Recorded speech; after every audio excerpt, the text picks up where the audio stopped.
envoie un mail à Arnaud Lefebvre pour lui demander s'il est disponible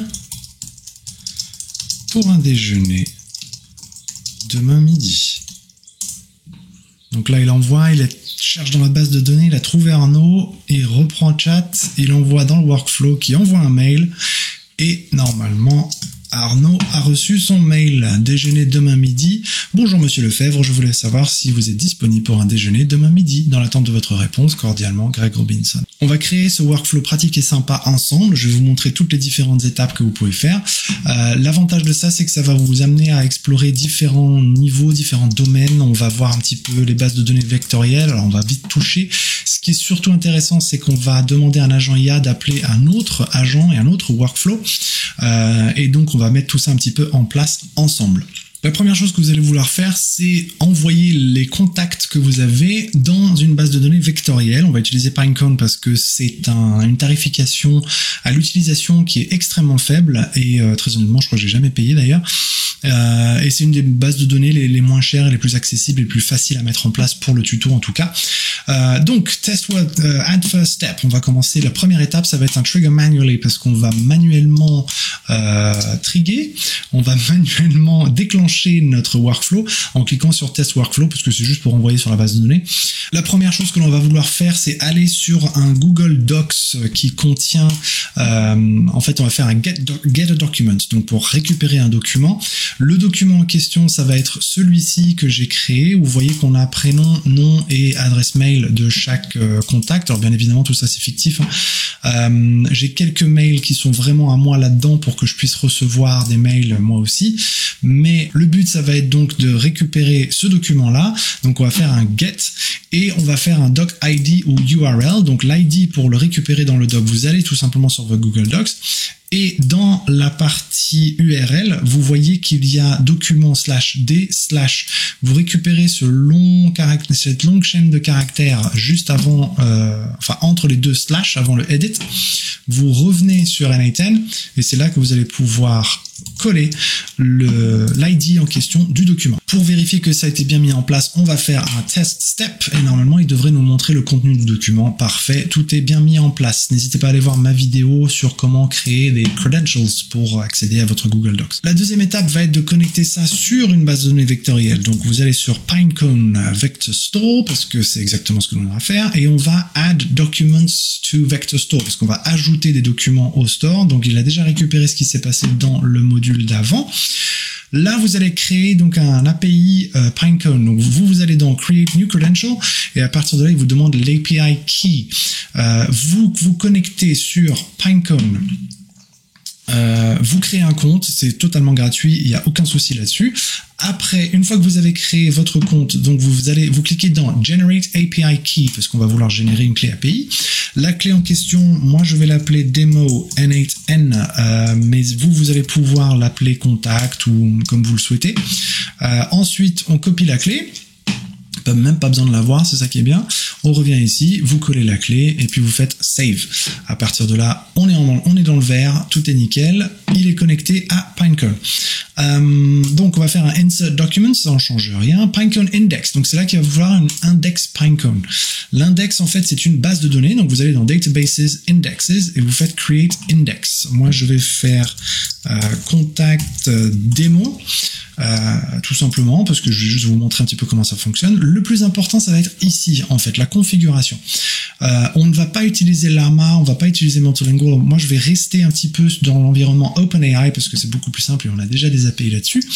Vous faites Text Embedding 3 Small et retenez bien ça parce que c'est la façon dont il va transformer le texte qu'on va lui fournir.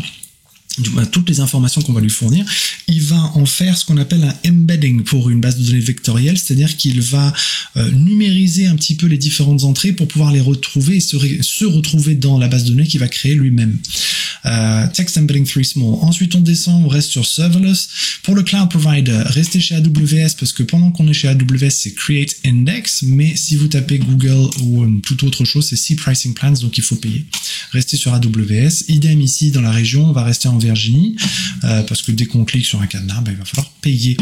Vous faites Create Index, et là, pouf, il nous a créé la base de données, il est en train de l'initialiser, et on va retenir juste Contacts Demo, pour pouvoir lui dire quelle est la base de données. Ici, si je clique maintenant, on a Contacts Demo. Donc vous pouvez cliquer sur Contacts Demo. Le Embedding Batch Size, alors ça c'est comment il va découper le texte pour pouvoir le mettre dans la base de données. En général, vous pouvez mettre, moi j'aime bien mettre 1000 en valeur, parce que 1000 c'est parfait pour les petites bases de données comme celle-ci, même minuscules. Pour les plus grosses, augmentez le batch size et essayez de trouver comment vous pouvez découper pour que ce soit un petit peu plus simple. Dans le moteur d'embedding, c'est là qu'on va reprendre donc Embeddings OpenAI. Vous connectez sur OpenAI Account 2 et vous voyez qu'il vous demande le modèle en question. C'est là qu'on va reprendre le texte Embedding 3 Small. À partir de là, il va pouvoir parler à la base de données sous le format auquel elle s'attend. On passe sur la partie Document. Là, vous mettez Default Data Loader. On va pas se prendre la tête et on n'a rien à paramétrer. C'est juste comment il va nous envoyer la data, en fait. Par contre, le Text Splitter, ça c'est important. On va faire ici Token Splitter et le Chunk Size en 1000. Donc, il va séparer tous les textes en Chunk Size. Et le Chunk Overlap, c'est comment il va pouvoir faire un overlap, c'est-à-dire un dépassement ou un débordement, on va dire. À partir de là, on est tout bon. On peut faire Test Workflow. Donc, il va récupérer toute l'information de Google Docs. Il va sur Pinecone Store. Il découpe le data comme il veut. Il fait un Embeddings OpenAI et il envoie sur Pinecone. Tout ça plus rapidement que moi, je puisse même le dire. Si on recharge la base, pourquoi il nous montre rien? Si on recharge la base de données, voilà, c'est mieux. On a toutes nos entrées ici. Vous voyez que la base de données a été créée. On a bien tout ce qu'il faut. Maintenant qu'on a créé ça, vous pouvez le garder de côté. Moi, je vais carrément le supprimer parce que j'en ai pas besoin du tout. Et on va passer à la création du workflow d'envoi d'email. Pour créer donc ce workflow d'agent mail qui va être appelé par notre agent pour envoyer les mails via Gmail, la première chose qu'on va faire, c'est lui dire qu'il va être appelé par un autre agent. Donc on va faire non, c'est pas webhook, ça c'est pour un site internet. When executed by another workflow. Donc ça veut dire quand exécuté par un autre workflow. C'est exactement ce que l'on veut. Ici on y reviendra, mais c'est très très très important. Vérifiez juste dans un premier temps que vous êtes bien sur Define using fields below, qui veut dire définir en utilisant les champs ci-dessous. D'ailleurs, dans un premier temps, on va ajouter un champ qui va s'appeler query et qui va être de type string, qui veut dire ficelle, qui veut dire que ça va être une chaîne de caractères. Maintenant, une fois qu'on a ça, la première chose qu'on va vouloir faire, c'est faire appel à une IA. Alors, on va pas faire un agent IA, on va juste faire un appel à OpenAI. Et pour ce faire, ce qu'on va faire, c'est juste envoyer un message à un assistant. Vous cliquez là-dessus, vous cherchez dans mes vidéos comment vous connecter, créer un compte OpenAI. On va pas refaire la roue. Ensuite, la ressource, ça va être un texte, parce qu'on va lui envoyer un texte spécifique. Un message au modèle. Quel modèle? J'aime bien pour ce genre de choses, surtout pour des envois simples d'email, parce qu'en gros, tout ce qu'on va lui dire, c'est envoie un email. On va utiliser ChatGPT 4.1 mini, parce que c'est beaucoup moins cher et très intelligent. Le prompt en question, on va lui dire dans un premier temps, parse la query et sépare les paramètres. Non, on va le dire différemment. Et sors-moi les paramètres séparément. Voilà. Parce qu'en fait, on va lui envoyer des paramètres et il va devoir les séparer. Vous allez comprendre par la suite. Laissez-moi juste avancer un petit peu, vous allez voir. Là, on va mettre justement la query en question. Pour ça, il faut qu'on exécute la query d'avant. Donc, pas la query, on va exécuter le node d'avant. Alors, ici, ce qu'il va falloir faire, c'est qu'on lui a dit déjà que c'est un query, mais qu'est-ce que ça va être comme query exactement? Je vais vous montrer le code et vous pouvez le copier également de votre côté pour que vous ayez exactement la même chose que moi. Dans la partie output, qui va être donc la sortie qu'il va nous faire, vous allez cliquer sur le petit bouton ici pour modifier, vous sélectionnez tout et vous collez le code que vous avez vu dans la description ou le code que vous voyez sur mon site internet. Ce que l'on va faire ici, d'ailleurs on va pouvoir retirer le email type text.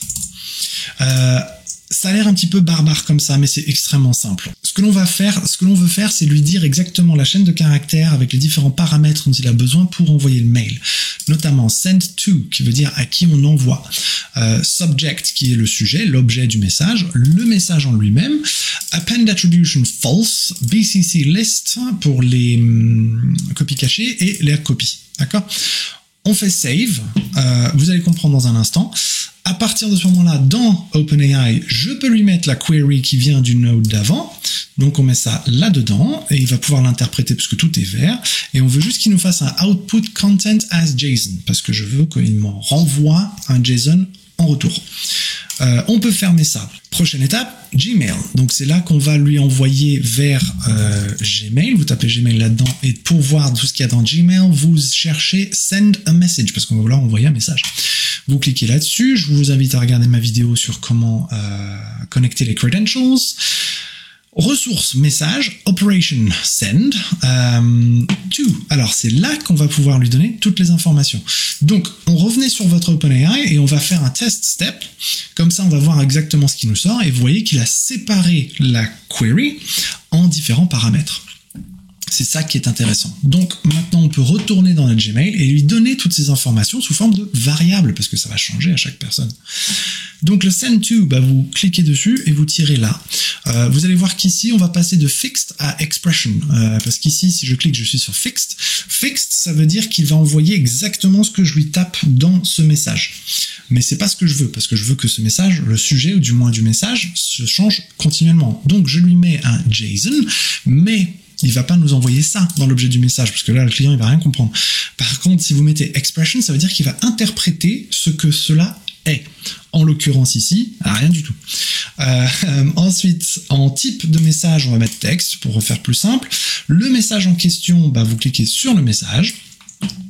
Et dans les options, alors c'est là que ça devient intéressant, déjà vous cliquez sur Append N8N Attribution, ça veut dire rajouter une attribution N8N pour dire ce message a été envoyé par N8N. Vous cliquez dessus et vous le désactivez, c'est très important, sinon il va recevoir des trucs d'N8N. Ensuite, on va pas faire les attachments parce que ça, il faudrait refaire. Alors, peut-être dans une prochaine vidéo, je vous montrerai comment on peut on peut mettre des PDF dans la base de données et ensuite demander d'envoyer tel document ou tel PDF à telle personne dans les mails. Ça pourrait être beaucoup plus intéressant aussi. BCC pour les copies cachées, histoire de lui donner si un jour on a envie de lui mettre un copie cachée dans le mail. Le CC pour mettre les gens en copie si nécessaire également. Et enfin, send a name, donc c'est le nom de la personne qui envoie le message. On va mettre Greg Robinson pour le coup. Voilà, alors le nom du message en question, c'est lorsque vous envoyez le mail, c'est bien le nom qui est ici et non pas le nom qui est dans la signature. Très important de faire la distinction entre les deux, parce que ça, on va le paramétrer plus tard. Une fois qu'on a fait ça, il va envoyer le mail et après, ce qu'on veut surtout, c'est de recevoir un petit message de confirmation. Donc vous faites set et ce que l'on veut, c'est edit fields. Quand vous ouvrez ça, on va faire manual mapping. Vous cliquez tout simplement là-dessus. Là, ça va être dans le name, on va mettre réponse. Et en value, on va faire envoyer. Ouais, non, pour le coup, je vais passer en anglais, on va faire sent. Parce que c'est la différence entre envoyer ER et envoyer au participe passé et. Sent, envoyer et envoyer ER, c'est send. Mais nous, on veut sent parce que on veut confirmer que ça a bien été envoyé. Voilà, on est tout bon pour ceci. Donc, on va tester après pour voir si ça fonctionne bien quand on va l'appeler à partir de notre autre workflow que l'on va créer tout de suite. Donc pour le coup, le trigger, on va faire un trigger manually parce que je veux vouloir le déclencher manuellement.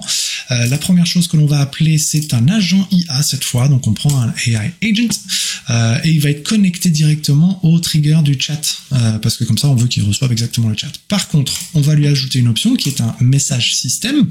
Alors on va pas lui dire you're a helpful assistant. Déjà on va lui parler français pour qu'il interprète les choses en français et on va lui dire tu es un assistant d'envoi de mail, d'envoi c'est mieux, j'ai l'habitude de faire CTRL-C moi, l'envoi de mail en français, on va lui préciser au cas où quand même, en français, pour des professionnels, tu as accès à la base de données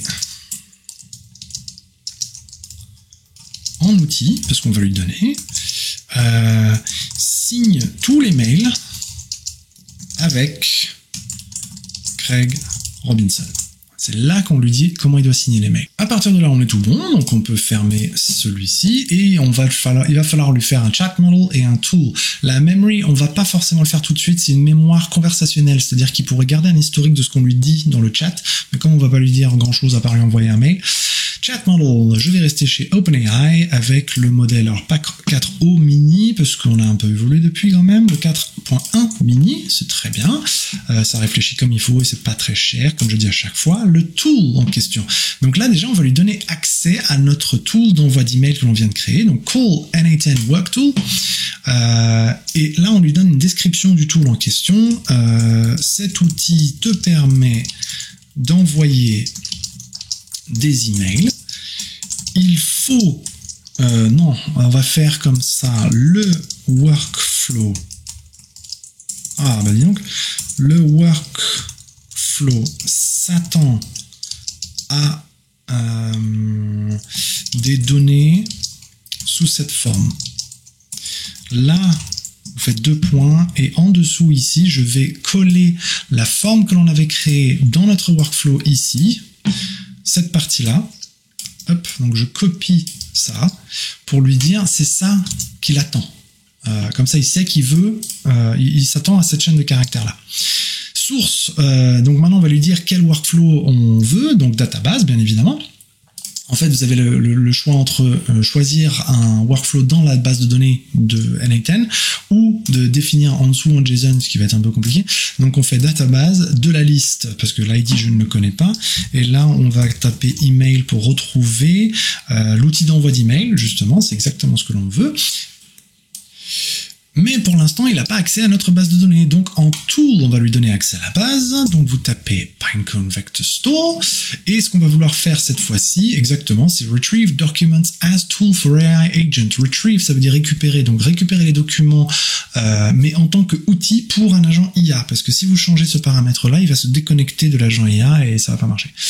Le nom de ça, on va mettre DBB, non, BDD plutôt. BDD contact. Alors ce name là justement c'est pour dire à l'agent IA le nom de l'outil. Donc tu as accès à la base de données dans l'outil, on va faire ça comme ça, dans l'outil. Et là, on peut lui mettre, entre guillemets, le nom de l'outil en question. Ça devient une pratique très très importante à mettre en place dans votre façon de faire dans les workflows, parce que le jour où vous avez 50 outils que vous allez vouloir brancher à votre agent IA, il va falloir savoir exactement à quel outil il a affaire. Donc le name c'est BDD Contacts. Description, cet outil te permet de te connecter à la base de données pour récupérer les informations de mes contacts. Super. Par contre, il va falloir lui dire quel contact liste on veut exactement, donc contacts demo. Limite 4, ça c'est pas trop grave. En fait, c'est pas le nombre de personnes qu'il va chercher, bien évidemment, c'est il va chercher dans toute la base de données, mais à combien il récupère de personnes. Normalement, on pourrait mettre limite 1 parce qu'on va envoyer qu'un seul mail, mais bon, on peut laisser limite 4. Include metadata, et on est bon pour le Pinecone Store. Par contre, le Pinecone Vector Store s'attend à un embedding, parce qu'il va pas pouvoir interpréter l'information qu'il va récupérer de la base de données vectorielle. Donc, on clique sur le Embeddings OpenAI comme tout à l'heure. OpenAI account 2, on attend que ça load, voilà, et on reprend notre text embedding 3 small. Vous cliquez là-dessus et normalement on est tout bon, on a notre petit workflow, donc on va le tester tout de suite. Je vais vous le mettre ici pour que vous puissiez voir un petit peu. Qu'est-ce qu'il nous fait? Pourquoi il y a plusieurs triggers? When chat message received, non, pas du tout. Ah si. Ça, on peut le enlever, c'est le chat message que l'on veut. Ok, donc je vais faire un open chat et on va réessayer pour voir ce qu'il nous donne. Envoie un mail à Arnaud Lefebvre pour savoir s'il serait disponible. Bon, en l'occurrence, autant envoyer un mail à Arnaud, hein, pour un déjeuner Demain midi. Remarquez, j'ai pas besoin de chercher son mail, j'ai pas besoin de chercher l'historique. Alors voilà, l'agent IA est en train de connecter à tout. Il a trouvé le contact dans la base de données. Maintenant, il va pour envoyer un mail et pouf, tout a été envoyé magnifiquement. Si je reviens sur les emails et je recharge la page, on aura dû recevoir un mail. Voilà. Disponibilité pour un déjeuner demain midi. Bonjour Arnaud, serais-tu disponible pour un déjeuner demain midi? Vous pouvez paramétrer quelques petites modifications si vous souhaitez. Vous allez dans l'agent IA par exemple ici et je peux lui dire mes contacts ne sont que des professionnels. Je veux que tu utilises un ton professionnel, hein. Professionnel, chaleureux, on va faire ça comme ça pour voir un peu ce qui se passe. Chaleureux, qu'est-ce que j'ai oublié sur professionnel? Professionnel, chaleureux et engageant.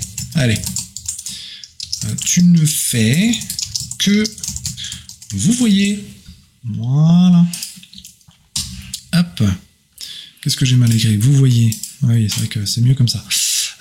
Signe tous les mails avec Greg Robinson, voilà, on est bien. Là, on va faire un petit save, histoire de, et on va réitérer ce message. On va voir un petit peu comment il va interpréter tout ça.